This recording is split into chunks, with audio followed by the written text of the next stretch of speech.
Airbnb rolls out new technology to detect house party plans. Airbnb is rolling out the use of new technology to detect house party plans. This new technology is described as a reservation screening system. Essentially, what the system does is use data to detect suspicious and high-risk reservations. So the mix of information such as reservation group size, same city or town bookings and rental of particular types of accommodations is used to determine risk.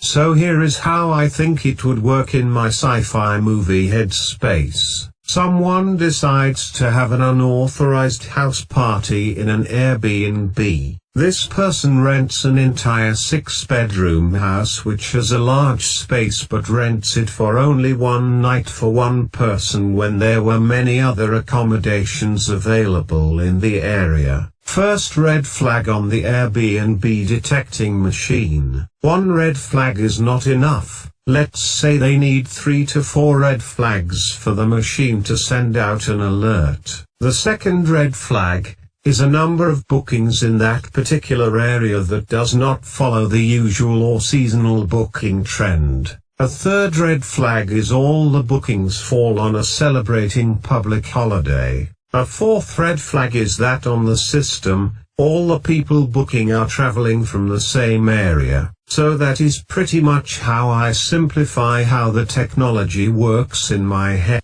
The use of this technology is being rolled out against a background of it being piloted for 2 years in Melbourne, Australia. The success of this technology was seen as it was able to detect and prevent over 1,300 bookings in Melbourne that were considered highly risky and suspected for party intentions. As such, the persons who were suspected of planning a party were removed from the Airbnb portal. Shop from address to This system will surely give some comfort to communities who were disgruntled in the past by unruly partygoers. Additionally, it will prevent damages to Airbnb properties caused by parties. Imagine having over $40,000 worth of damages. That has been a case that was reported. This system may not prevent all parties but will surely increase the confidence in Airbnb by its hosts.